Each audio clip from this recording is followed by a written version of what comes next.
A pena de morte nos Estados Unidos representa um dos aspectos mais controversos do sistema de justiça criminal americano.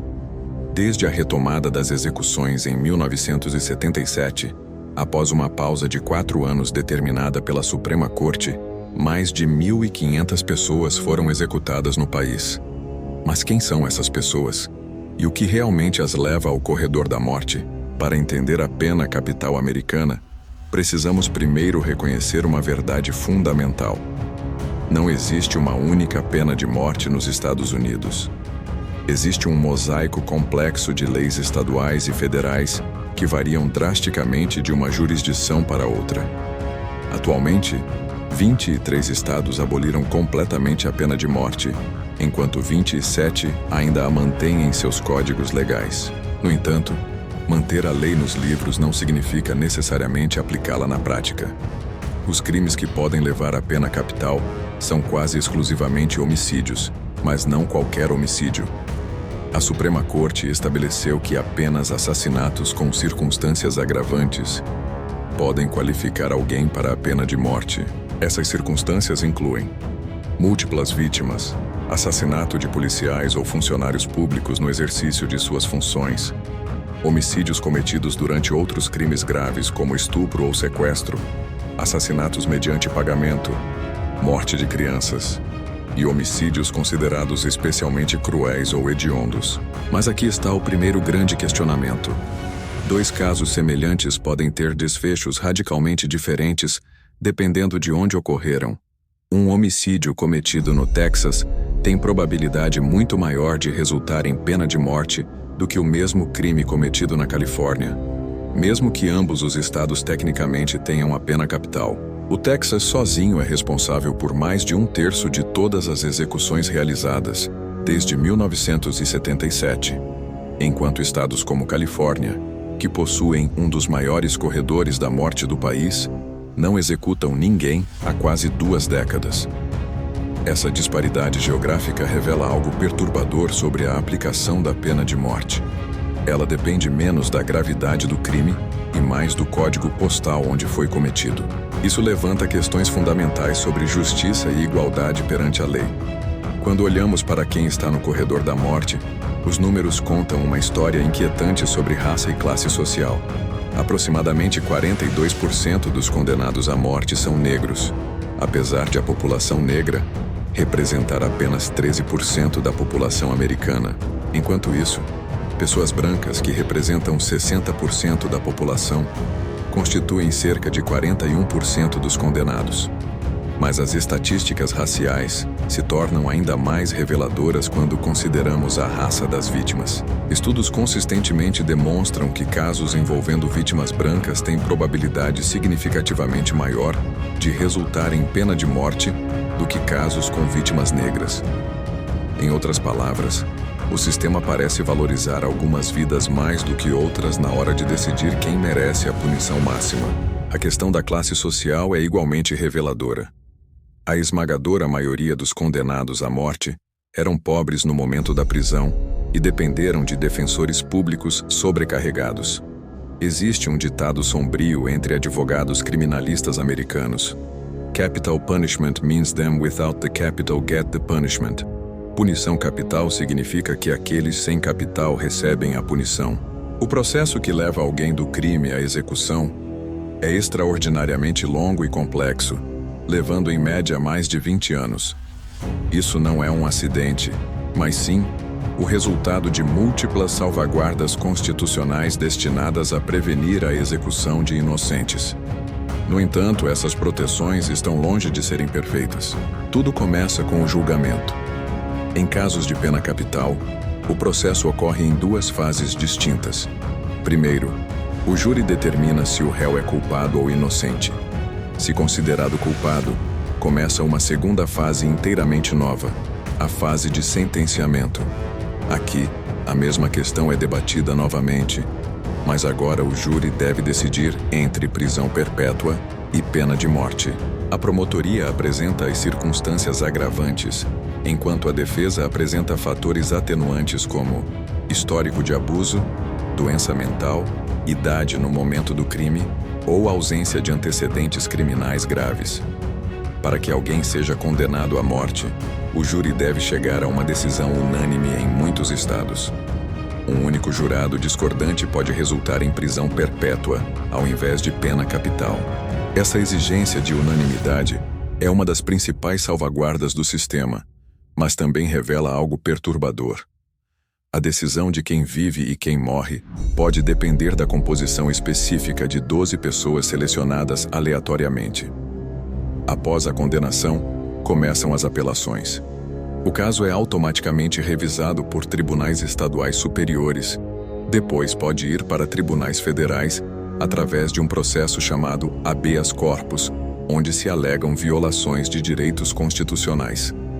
Finalmente, casos excepcionais podem chegar à Suprema Corte dos Estados Unidos. Cada etapa pode levar anos, e em qualquer ponto, a sentença pode ser revertida e um novo julgamento ordenado. Durante esse tempo, os condenados vivem em condições de isolamento extremo no corredor da morte. Passam 23 horas por dia em celas individuais, com acesso limitado a exercícios, visitas ou programas educacionais. Muitos descrevem essa existência como tortura psicológica, especialmente considerando que pode durar décadas, enquanto as apelações se arrastam pelo sistema judicial. Mas por que esse processo é tão longo? A resposta é simultaneamente esperançosa e aterrorizante. Desde 1973, mais de 190 pessoas foram exoneradas do corredor da morte nos Estados Unidos. Essas não são pessoas que tiveram suas sentenças reduzidas ou receberam perdão executivo. São pessoas que foram provadas inocentes dos crimes pelos quais foram condenadas à morte. Muitas dessas exonerações ocorreram décadas após a condenação inicial, graças a novas evidências de DNA, testemunhas que se retrataram ou descobertas de má conduta da promotoria. Essas exonerações representam uma falha sistêmica profunda. Se quase 200 pessoas inocentes foram salvas da execução, quantas inocentes não foram salvas? Quantas já foram executadas? Essa pergunta assombra o debate sobre pena de morte nos Estados Unidos, e é impossível de responder com certeza. Os métodos de execução também evoluíram ao longo do tempo, sempre sob o pretexto de se tornarem mais humanos. A injeção letal tornou-se o método dominante, substituindo amplamente a cadeira elétrica, a câmara de gás e o pelotão de fuzilamento.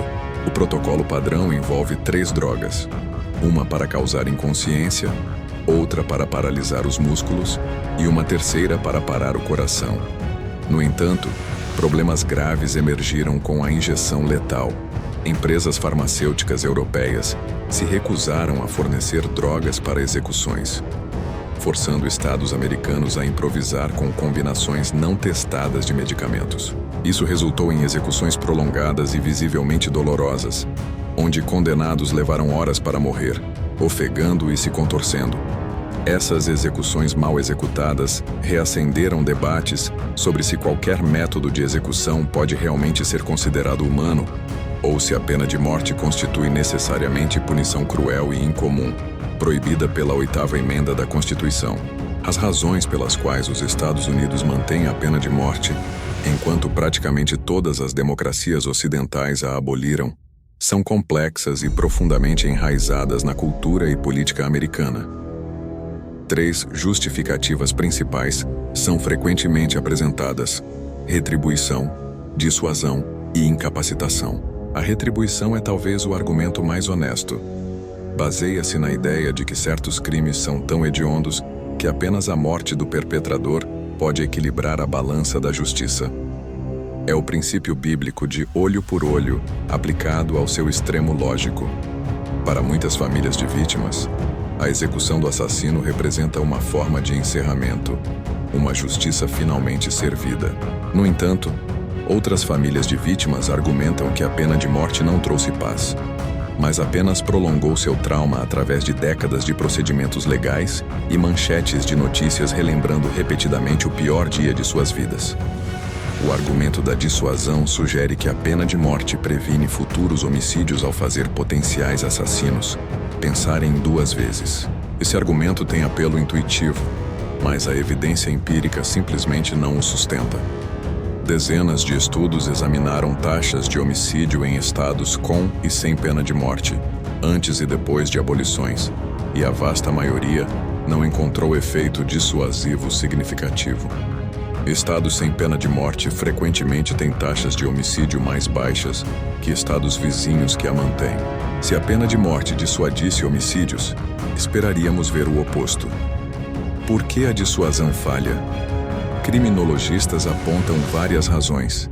Primeiro, muitos homicídios capitais ocorrem em momentos de paixão intensa ou sob influência de substâncias, quando o perpetrador não está fazendo cálculos racionais sobre consequências futuras. Segundo, a possibilidade de execução é tão remota e distante, ocorrendo décadas depois, se ocorrer, que não figura nas considerações de alguém cometendo um crime no calor do momento.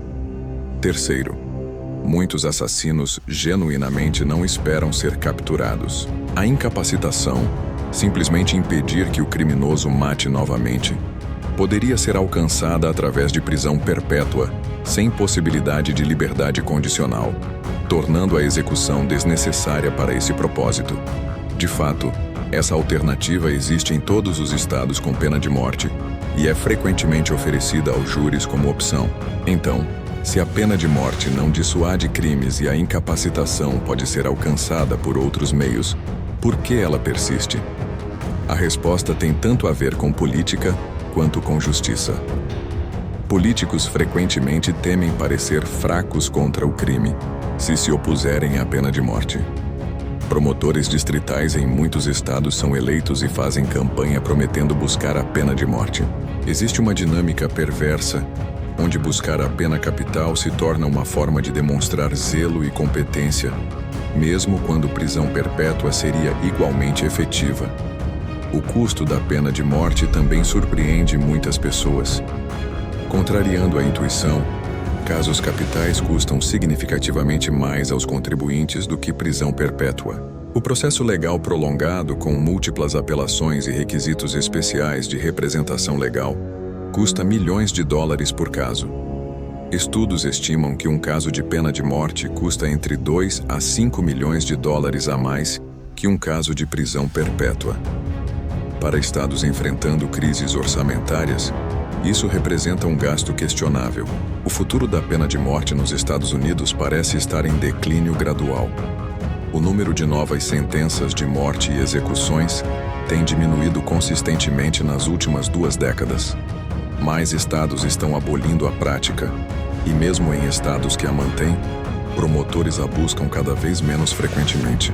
Mudanças geracionais na opinião pública mostram que americanos mais jovens apoiam menos a pena de morte que gerações anteriores. A pena de morte americana revela contradições fundamentais na sociedade americana. O desejo de justiça versus o reconhecimento de injustiças sistêmicas, a crença na santidade da vida versus a vontade de tirá-la, o compromisso com a igualdade perante a lei versus disparidades óbvias em sua aplicação.